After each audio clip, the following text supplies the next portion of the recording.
Mu ggwanga lya Nigeria abadde gavana wa banki ya Nigeria enkulu ono nga ye Godwin Emefiele we twogerera ali mabuusu anti yagombeddwamu obwala era nga wakusimbibwa mu mbuga z'amateeka bitebye. Ekitongole ekimanyiddwa nga Nigeria's Department of State Services DSS kyamaze dda okukakasa okukwatibwa kwa gavana ono. Kinajjukirwa nti Godwin Emefiele yawummuzibwa ku bwa gavana bwa banka ya Nigeria ku lunaku lwali Lwakutaano, kyokka enkeera waalwo n'akwatibwa era ng'ensonga eziwerako ezakwasizza omusajja ono zaateereddwa dda ku lukangaga. Emefiele amaze mu buweereza nga gavana wa banka ya Nigeria okumalira ddala emyaka 9 bweddu, wabula amangu ddala nga Pulezidenti Bola Tinubu yakamala okulayira yatandika okumubojja ku luwonzi era ekyaddiridde kwe kumusuula ettale, wabula teyabugumiza na mbooge n'akwatibwa. Tinubu ono nga yajja mu buyinza mu mwezi ogwa Maayi oluvannyuma lw'okuvuganya mu kalulu kafungulankete,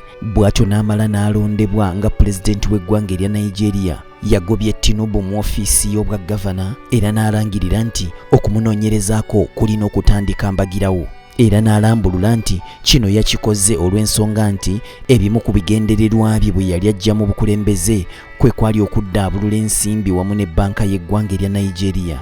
Kinajjukirwa nti ekitongole kino ekya DSS kyagezaako okukwata omusajja ono Emefiele ku bigambibwa nti yali avujjirira obutujju ssaako n'ebikolobero ebirala mu byenfuna by'eggwanga erya Nigeria, wabula kino kkooti n'ekigaana ng'egamba nti bano tebaayina bujulizi bwa nkukunala busobola kuluma Emefiele. Enfunda nnyingi Emefiele abadde nga ajjayogerwako olw'okusalawo kwazze ng'akola mu banka ya Nigeria era nga Nigeria y'ekyasinzizza ekonomi ennene ku ssemazinga w'omwana w'omuddugavu, nga n'ekibadde kikyasembyeyo kye yakola ekyawawaaza Bannigeria amatu kwe kufulumya ensimbi empya enkadde n'aziwera, ng'agamba nti kinaagezaako kulwanyisa bukenuzi na buli bwanguzi mu ggwanga lya Nigeria, ekintu ekyaleetawo ebbula ly'ensimbi mu banka eya Nigeria oluvannyuma lw'okudibya ensimbi enkadde ne batandika okupulintinga ensimbi empya.